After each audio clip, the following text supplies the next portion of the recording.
Hello ladies and gentlemen, welcome back to Lessons with Mark. This lesson we're going to be talking about poached eggs. Now, I've done a video on poached eggs before, but I just wanted to do a short one without talking too much. So in these lessons, I'm just going to be talking. I'm not going to be cooking, so I'm going to try and condense all the information into short, snappy videos for you to take away. So if you like this, don't forget to like and subscribe and follow along. If you don't, then fucking move on. So, poached eggs, right. Now, there's a lot of heated debate about how to poach an egg, but what you need to understand is, first and foremost, the technique of poaching. Poaching is cooking something in not very hot water.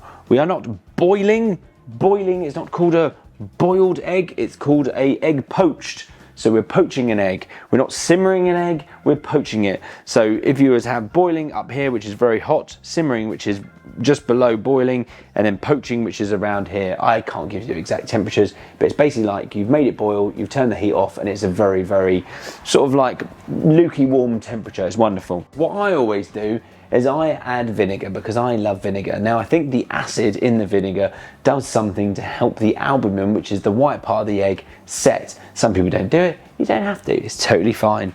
I would always say find an egg that works. Fresh eggs, not all fresh eggs work, shock horror. I tried loads of them. If you check out the video, that it doesn't always work.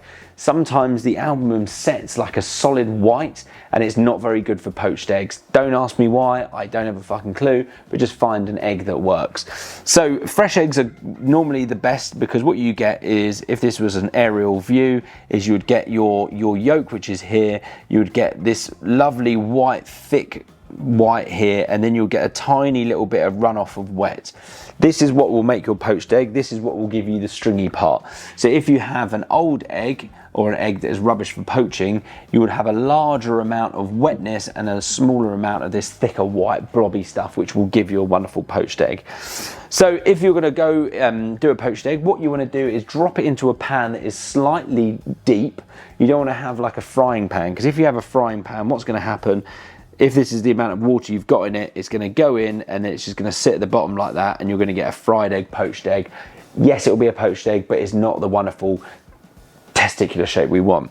So when you drop an egg into a deeper pan of water, what's going to happen is it's going to come down like a teardrop like this before it even hits the bottom. And then when it hits the bottom, it's going to go boom, boom, and then it's going to form this wonderful thing. Yes, it will sit on the bottom, but it will form a nice shape before it does hit the bottom. That is what you're looking for.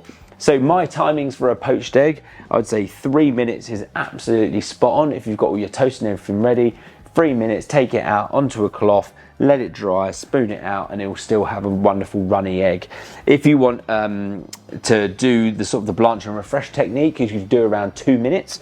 Cook it for 2 minutes, solidify into a shape, place in ice cold water, and then when you're ready, you just refresh it in boiling water, and then you're good to go. It will take about 45 seconds to warm up, and you'll have a wonderful poached egg ready for all of your mates. That's what you want to do, 2 minutes. If you're bulk cooking them for loads of people, dump them all into the pan, scoop them out, servey, servey.